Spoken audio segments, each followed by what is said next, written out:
Hello, everyone, and welcome to another episode of Tell Your Story. I'm your host, Todd Nesloni, the Director of Culture and Strategic Leadership at TEPSA. And each episode, I look to bring you a different guest who has encouraged, inspired, or challenged me in one way or another, and bring them on to share some of their story in hopes that it inspires you to share some of yours. I'm thrilled for this episode to have Sam Effah on with me. Sam, tell everybody a little bit about who you are and what you do.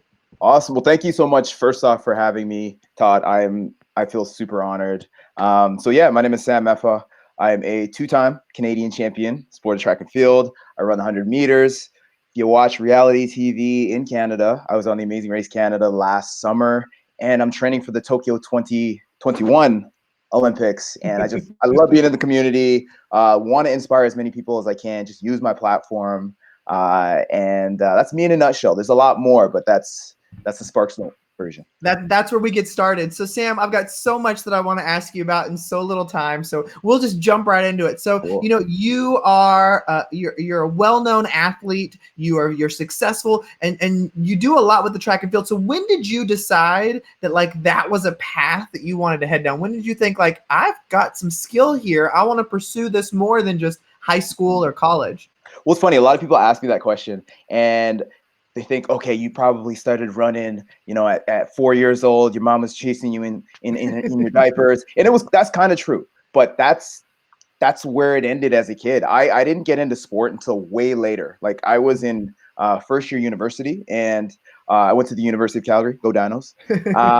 And I basically was just doing a business degree, and I was like, man, there's got to be more to life than just like studying. And don't get me wrong, it's great to get a good job and all that sort of thing. But I was like, I have too much energy. So naturally I was like, okay, I'm going to go out for the football team, but I was too small. Didn't want to get hit.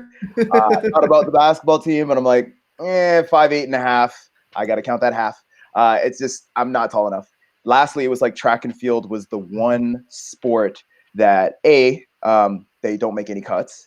And B, it's just, there's something about being in your own lane. It's your own destiny. And I started to I fell for it. I love it. And it started as a way to just work off energy. Mm-hmm. And now it's like, this is what I love doing, traveling, competing, and representing Canada. Was there a point that you realized, wow, I'm really good at this? Was there that one instance where you're like, that's what really set off of, I'm going to put even more effort into this because I'm actually really good at it? Yeah, that's also a good question. So I remember it was the summer of grade 12 and I was getting recruited. I didn't officially go out for the track team yet, but I had a coach and she told me, she's like, just come out to one meet. That's all I ask. And I was like, all right. Cause I guess they had seen me around my high school. Like I was moving fast around the halls, whatever it was. But I went into a track meet that was open to universities. It was essentially open to anybody. And I had these baggy basketball shorts and I ran. And not only did I come second, but I was beating like grown men who were like 28, 29 at 17 and like never worn a pair of like running spikes before. So that was the moment I'm like, okay, if I'm doing this, while eating Texas donuts and hot dogs and terrible diets and just being a kid, what can I do when I train for it? So 17 that summer, TBT. I'm not going to say the year, but way back then. Well, and you've had some success then. You've won some great awards doing it. Which one really stands out in your mind as a really pivotal moment for you? For me, a pivotal moment, it was when I won my first national championship. It was such an amazing feeling. It wasn't even an international a game or teams or anything like that. But the fact that we had the national championships in Calgary, Alberta, where I'm from, and I had like my mom, my dad, I had like my kindergarten teacher, everybody who grew up with me was there. And so to be given the title as fastest man in Canada in front of all these people who saw me grow up was just like, nothing can beat it. Not even honestly, and it sounds crazy, but not even the Olympics. Because when people see you grow up and they see you do something, and they see it, actually maybe the Olympic gold would be better. But this was a very proud moment. And that was the moment that I was like, okay, it took a lot for me. And I think that's so real is that, when the people you care about the most all get to be there to cheer you on when something happens. That's a moment where, yeah, it's exciting to win, but it's even more exciting that those people that you love and respect, they got to be part of that with you. And so, you were preparing for the Olympics, and then COVID hit and changed everything. And so, what was it like for you emotionally when you realized you weren't going to be headed there in 2020? Whew, that was tough. I mean, it's still Mhm. fresh in my Yeah. my heart, my mind. But that moment that I found out, like I remember, it felt like, honestly, it felt like a movie. It was Friday the Mhm. 13th, March Of 13th. course. I had just finished a tough workout. I was like, this is great. Like, me and my training partner, we trained so hard. I got home that night, and they said they were going to close all the facilities down. Mhm. And I was like, this has never happened.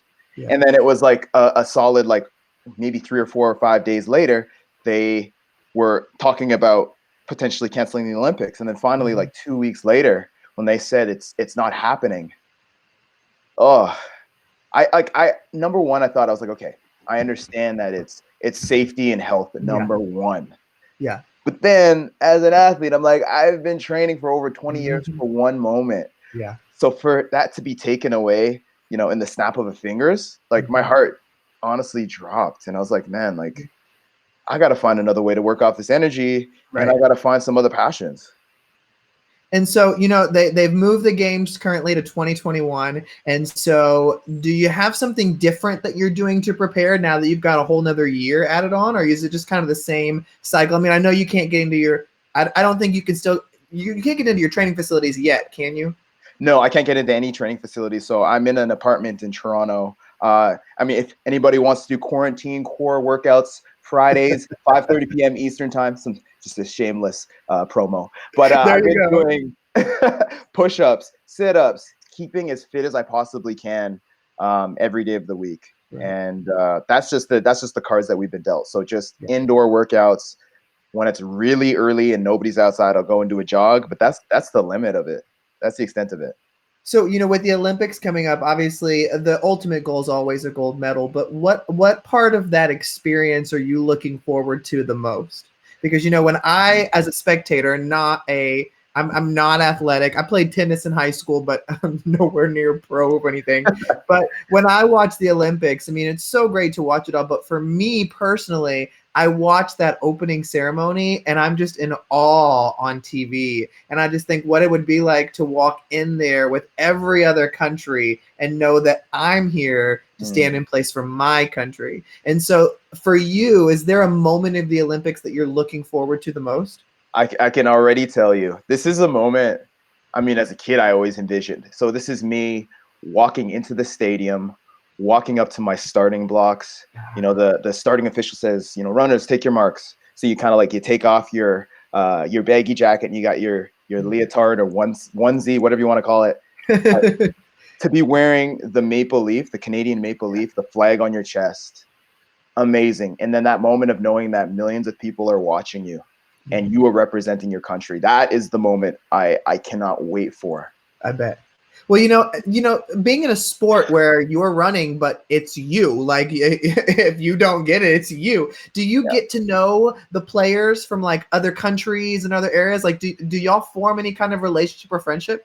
Yeah, you do. And that's the part that I love about it. Like at every meet, I always make it a point to really connect with at least one or two people. And then we can just kind of keep the conversation going, know what they're like outside of sport. So yeah, definitely. And anytime I go to Europe, it's like I have friends that I can stay at their place in Luxembourg, some French friends, I have some Belgian friends. So it's always nice because you can always get a place to crash, but we're all good friends at the end of the day. But when you are on the line, I Oh yeah. mean, you're sitting there like, I want to kick everybody's butt. Yeah, it's like we were friends before, but for these next couple of minutes, we're not friends. We're it's Exactly. all, I'm gonna get this. And so, shifting gears a little bit, you had the coolest opportunity to be on Amazing Race in Canada, and I haven't seen that version of it, but I'm sure it's just like the one here in America. But my wife and I watch it, and I just think, A, I'd love to do it, but B, no way would I be able to survive it, and whoever I'm with, they'd kill me before the time is up. And so first I want to ask, how did that even come to be? Did somebody come and reach out to you? Do you go and apply? Like, how does that even work for you? Well, first off, I can say, Todd, you'd be great on the show. You got the energy. I feel like you're fearless. I've known you for I like a am, little but bit I'm now. telling you, my partner would kill me. Kill me. Yeah. So how it ended up happening was it was honestly such a random lucky situation. I had heard about the American version of Amazing Race, and I was like, man, like as a kid, I was like, everything happened when I was a kid. I'm realizing. Anyway, I was a kid, and I was like, man, one day I would love to go on that show. But then I thought to myself, I'm afraid of heights. I'm afraid of bugs. I don't like blood. I've never camped in my life, so it was a short-lived dream. I can't even believe you would consider it after just listing those things. But fast forward, I guess it's like what, 25 years. I'm scrolling on Facebook. I see this ad and it says Amazing Race Canada audition tapes. And there were a couple different things that they were looking for this season. They were saying like somebody who is resilient, somebody who likes to give back in their community, maybe somebody who's a volunteer. And it was just like I was checking all these things off that I love to do. And then as a marketing guy, because I'm in marketing, I thought to myself, wouldn't that be super cool if I could put together a video and get um uh whatever, like I can't think of the word, um if I couldn't get I don't know, casted. There we go. Yeah. Quick brain fart. Anyway, Yeah. so couldn't get casted for the show, and then I just thought to myself, okay, this is gonna happen. It went from like, nah, I'm not gonna do it to like, this is gonna happen. Put in the tape. And funny thing is, when I got selected to get onto the show, I popped in the last season of The Amazing Race Canada. I saw them jump off of it was like off of a cliff in BC, and I was like, oh my goodness, I'm terrified of heights. So who did you compete with? So I was on there with one of my good friends and training partners. Her name is Sarah Wells. She's a 400-meter hurdler. She went to the 2012 Olympics, and she has an amazing story too. And I just said, you know what? This is an opportunity for us to like not only run for the prize, amateur athlete, we need the money, but at the same time, it's like we could put our platforms out there and we could really represent Canada in a positive light. And I feel like good way to go out there and rep. And you made it pretty far, right? Yeah, so we ended up placing second. It was like ironically a showdown, like a run to the finish, and we were just a bit too far back. I'm not proud of that as an athlete, but it was so worth it. We went from Northwest Territories in hot, like way up in Canada, up north in Canada, to Nova Scotia, Wolfville, Nova Scotia. So we did a whole ton of different challenges and stuff like that. So what experience? I've got two questions here. First part is what experience did you enjoy the most about it, and then my other part would be what experience about it will you never do again? Wow, I think what did I enjoy the most? I think just the energy, the adrenaline you will get. I would say coming off of an airplane, we would be set free. Like you land and then you basically just run to your next clue. And as track and field athletes, we're like, okay, we got this. And it was always this great feeling where it's like, if there's like 250 meters of just straight land or field, me and Sarah were like, we got this. So I love that feeling, knowing that that's what we train for. And then you said the scariest? Like was there something you did that you were like, I did it to get where we needed to get, but I will never do that again? Oh my goodness. Okay, yeah, I already know right now. So one of the legs we had to go to Nanaimo, BC. So just far out west, right by Vancouver. It's on the island. And what happens is you open the clue as you actually get to the destination. So we're opening the clue and Sarah's reading it, and it's like bungee jump. My heart was just absolutely racing because it's on TV, so you're gonna get embarrassed. Like it's one thing to like jump off a bridge, but to know that all of Canada's gonna be listening to you scream is like I felt like Black Tarzan jumping off that bridge. But it was one of those moments that I'm so proud that I did, because it's like I mean, I tell a lot of kids this. I'm like, don't have any fear in what you do. Try new things. You don't know what you can really learn from those experiences. And now I'm fearless, but I would never do it again. It's one of those that it was worth it to do it, but I got it out of my system. Like, I don't need it again. And I had to do it twice. So that was what? Oh my goodness. Yeah, terrible. So, Sam, when you get on one of those things and you're living the experience, did you go back and watch the season as it aired And, you know, because some people I know, they're like, I don't want to see any part of it. Like, I lived it. I don't need to see it again. And others have always been like, well, I don't, I want to go through and see what the cameras caught. Like, Mhm. did you go back and watch?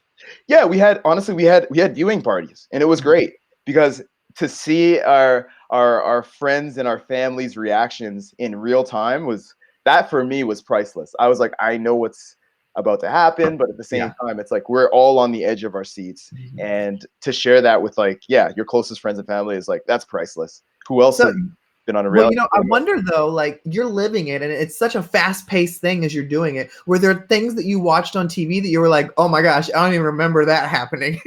Yeah, definitely. Because again, the adrenaline part. Yeah. Like as soon as we started the whole Amazing Race Canada competition, like I was like blacking out while I was running, basically, because there was so much. That my heart is beating. You get into a taxi, it's like, oh my gosh, we got to go here, we got to go here. Like you're not even.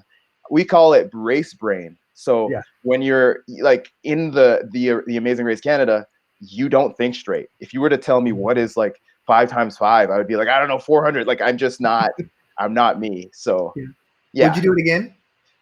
whew, I would, I would, and then I would regret it while I'm in there, but I would do it What, again. are you one of those that you would do it again? Would you be able to do Amazing Race with somebody from your family? Oh my goodness, no, I honestly, I don't think I could because my brother hates swimming. My Uh-huh. other brother doesn't. He won't even have tomatoes on his hamburger. Like he's not eating no bug. He's not adventurous. Yeah. And then my mom is more terrified at Yeah. things than I am. So no, that's like a resounding no, or we would get kicked off immediately. See, it's so funny because Amazing Race is, well, like I said earlier, one of those reality shows that I've wanted to be on, but I'm just like, whoever my partner is for the show, I don't know if we would be friends afterwards because when I get in Mhm. that moment, I'm just like, like you, and I'm just like, I want to win, I want to do it, and I'm like, but I don't want to make the people around me upset, and then I'd be so afraid with all the cameras always on you, Right? goodness, because you're always Yeah. thinking too, probably everybody's going to be watching this, but then you get caught up in the adrenaline and you forget, and so. But it's just such a cool experience to be able to do that. And I mean, I'm sure it's great bragging rights to be like, hey, I came in second on the Amazing Race. What have you done? Yeah, it's a good feeling. And Yeah. I mean it's the number one watched reality show in Canada here. So Oh, wow. yeah, That's woo. awesome.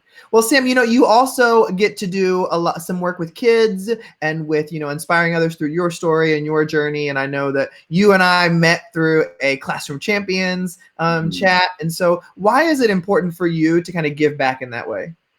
I think it's super important to give back, especially within some sort of mentorship or volunteer sort of area. Just because I think of what would I have needed and what would I have wanted as a kid. I remember being in school and we always had these athletes come to our school, but we never had like one-to-one contact or really even a personalized contact. That was something I wished I had. So Yeah. when I had the opportunity to work with Classroom Champions, I realized that not only am I connecting with kids one on one, but it breeds and creates continuity.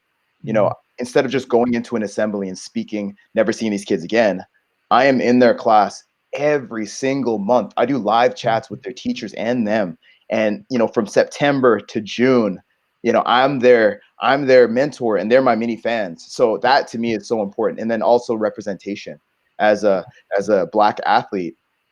Sometimes you do need that, or just an athlete in general in underserved communities. You need people who are doing bigger things so then these kids can actually believe they can be successful. You know, and I love that you brought that up because I think that idea of representation is so important that Mhm. kids can see themselves in others, whether that is sports or academics or jobs or whatever, but they also can see people who don't look like them in those positions and know that anybody is capable of something if they only dream big enough. And so when you think about your interactions with the kids and the schools and teachers and that, is there any that just really stand out to you as that really just impacted you? Yeah, I every year I have like 4 or 5 kids that stand out to me. I always think of the one story that I always tell. Um, there's this one little kid named Collins, and he's from Toronto out here. He's in an area. Their school's in an area that's not necessarily looked at as the best. Right. I don't believe it. I think every kid has potential. And I think every area is great. But anyway, I went and surprised this kid, Oh, and I went to surprise his class, and he came and hugged me, and he looked at me, and he's like, Sam, because of you, I believe I could become an athlete. And I was like, oh man. But yeah. then he hugged me tighter, and I remember him saying, because of you, I believe I can go to university. And then lastly, he said to me, like, he hugged me super tight. He looked up at me. I looked down at him. He says, because you look like me, because you talk like me, I believe I can be successful. Wow. And it's like just moments like that where you realize that it's not just, this is not something I just do to put on my resume, but it's like Right. to make positive, tangible Yeah. impact. Hmm. It's those moments that will never leave you. And and what I love about that story is also the reminder throughout of it that there are probably hundreds of other kids who haven't told you that but feel the same way. And Mhm. so when you get those little verbal reminders from kids, it's great to know that you have that impact. But it's so you are impacting so many more people every time you open your mouth and share your story and share who you are and what you're doing with kids and adults. And so, Sam, one way I always love to end all these conversations is I believe as people, there are things we hold really close to our hearts and our beliefs and who we are. And so, for Mhm. anybody who might be listening or watching today, if they were to walk away with one thing, what would you hope your one thing would be for them to walk away with? I would say just kind of on that explanation I gave on the Amazing Race Canada, why I went on, go for it. Mm, Like you don't know what you're capable of doing unless you go for it. I did not think jumping off a bridge would give me this fearless nature, but here I am, and I feel like I can take on anything. So yeah. go for it, impact people, and honestly, just do your best and be you. I love that. Well, Sam, I respect and admire you so much and was over the moon when you agreed to come on and share something today. So thank you for being on Tell Your Story. Awesome. Thank you, Todd. I really appreciate it. I love this. I can't wait to hear this. And yeah, Thank you. And thank you, everybody, for listening or watching another episode of Tell Your Story. Remember, you can check out past episodes on iTunes, Spotify, SoundCloud, YouTube, wherever you get your stuff. It's there. I hope today's conversation with Sam has encouraged you to get out there and tell your story because every story matters.